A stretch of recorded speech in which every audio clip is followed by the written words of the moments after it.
Well, now that we've gone through some basic techniques on using decorative pattern on glass and mirror, we're going to get into some really fun effects now with mirror patination. We're going to be using antique mirror patina solution. This product is not an acid, it is an alkaline solution that allows you to create everything from very subtle patination to very heavy distressing on exposed mirror silvering. The process for using the antique mirror patina solution, or AMPS for short, is actually very simple. It's really just one product, and what that is the antique mirror patina solution gel. So it comes now in a gel form. This is a little bit different formulation than how it's been sold in years past, but it comes now exclusively in this gel form, which is a concentrate, and that allows you to mix it up at different dilution strengths depending on the type of effects that you want. So before you get to the actual mirror patination though, you're going to have to strip the existing paint that comes as the backing on the mirror. So this is a painted surface. This is a special paint just for mirror that is applied to protect the silver surface on the back. So the mirror obviously has two sides. It's got the reflective side, and then it's got the protected side. We're going to be removing this paint layer by stripping it off, and that will expose the electroplated silver surface that we're going to be then patinating. So the other thing that you will absolutely need in order to do this process is the mirror stripper. And this is actually a metal stripper. It works very well for stripping off the mirror. It is a paint stripper, so you do have to wear protection, eye protection, and skin protection, and use this in a well ventilated area. It does say that the manufacturer says it can be used indoors, which you can do. You want to make sure that you have good ventilation. Ideally, you want to do this outside if you can, under not in the hot sunlight, but under a protected area with good ventilation. So these two products then are what basically are the core of the mirror patination process. But we also have available a project kit. So I'm going to just open this up and show you what's inside, because these are the other things that you're going to be needing in order to do the mirror patination. Okay, so this comes with safety goggles. So you definitely will want to wear protective eyewear, and a microfiber cloth, and this is what we use to clean off the mirror. Microfiber cloths are great. I've started using these for lots of things now because they're very absorbent, and they also remove a lot of dust. But we're going to be using this then after we rinse the mirrors to wipe them dry. There's also a little paint roller here, and this is what we're going to be using to apply the mirror backing stripper, the paint stripper with. So you will need a roller, and there are a package of nitrile gloves that you're going to be using to protect your hands. There is a chip brush, which you can also use to apply the paint stripper.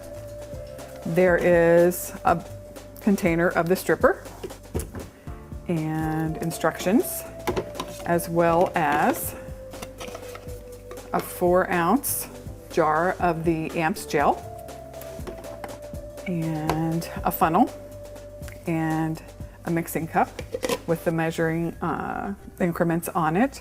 There is a fine mister bottle, and I'm going to be demonstrating technique with this later. And then there is spray paint. Let's get started. I'm going to show you how to mix up your antique mirror patina solution. One thing that's very important when you're mixing this and starting with the AMPS gel is that you want to make sure that you stir it really, really well. This has solids in it that will constantly settle. So basically a good rule of thumb whenever you're doing anything with the mirror patination is you always want to shake or stir before using, so that those solids, which are going to continually settle in your mixed solution and in the gel, get mixed back up. So I'm going to make sure that I get everything that's down in the bottom mixed into the gel, so that when I do my dilution, it's going to work the same every time. If you don't mix it well and you just pour off the top, you're not going to get a very strong solution out of this. One of the nicest things about having the amps now come in this concentrated gel form is it allows you to mix up as much or as little as you want.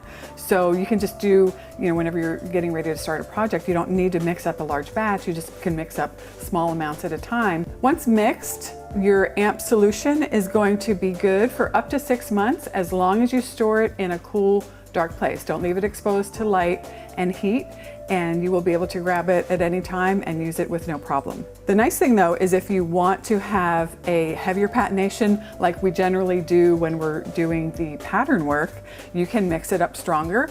And if you want to have a very light patination, you can mix it up to a weaker strength. So you would just add more water. So the main thing though is you want to, when you're doing this, it's really important that you have to experiment. I mean, I'm going to be showing you lots of techniques and giving you lots of ideas, but you have to do these in your own environment because every environment's different, meaning, the heat and the humidity, that's going to change no matter where you are. So you always have to make adjustments for that. It's not an exact science, it is a chemical reaction. So the best thing that you can do is try and control your environment as much as possible. Keep careful notes of what you're doing and to get the effects that you want. And you just have to experiment with it, as I said. So for basic patination, again, you want to do 1 tablespoon per 16 ounces of water. But I already have that mixed up, and that's what I call my amps full strength. This is a concentrate. You mix it, 1 tablespoon of 16 ounces of water, that gives you your full strength. I also have another dilution rate where I have it mixed at half strength. So take this and cut it with twice as much water. So that would be for a lighter patination. If I'm wanting to just get a little bit of speckling on my background, I use the light strength. Now I'm going to mix up an extra strength. So rather than 1 tablespoon per 16 ounces of water, I'm going to do 2 tablespoons. So this is going to be a little bit stronger. You can also use the gel full strength if you want a very, very heavy, quick patination. But I like to mix it with the water. And okay, so I'm going to mix it right into this quart container here. So there's one. And I'm going to scrape out the excess.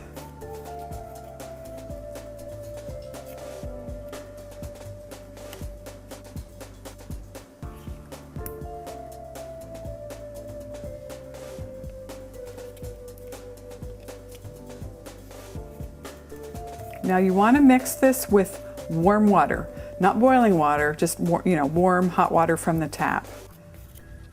And then once it's mixed, you want to let it come to room temperature before you use it. So I've got the warm water here already. So 16 ounces, 2 tablespoons for my extra strength.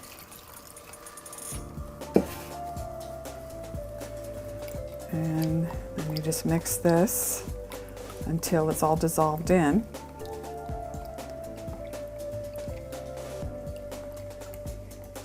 Okay, so remember that this does have a lot of solids in it, as I said, that will settle, which is why you're going to always stir or shake before you use it.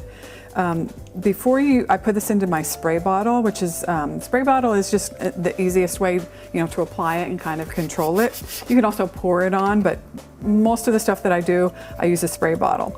So I'm going to transfer this now into the spray bottle, but I want to filter it so that it doesn't clog the nozzle. So I'm use a funnel, and this is actually a paint strainer.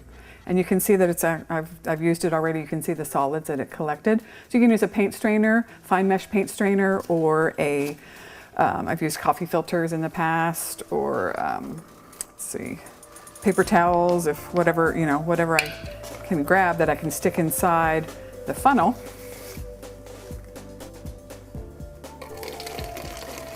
So this will catch the solids.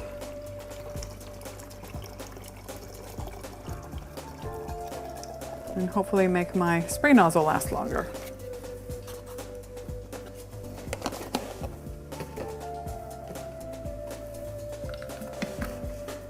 Okay, so now I have 3 strengths of amp solution ready to go. Extra strength, full strength, and half strength. The other thing I showed you before in the project kit, that there's a mister bottle. These will spray, you know, like obviously heavier spray pattern. If you want sometimes if to get a fine mist, which I will be showing you later, using it with some lace, you can use one of the fine mister bottles. This for sure you want to make sure that it's well strained, because this is a very, you know, small tip. And it will clog easily. And this is another type of mister bottle that you can get, you know, at a like at the drugstore in the beauty supply department or whatever. So okay, so we've got all of our amps mixed. Then we're going to come back and I'm going to talk to you about stripping the backing off of your mirrors.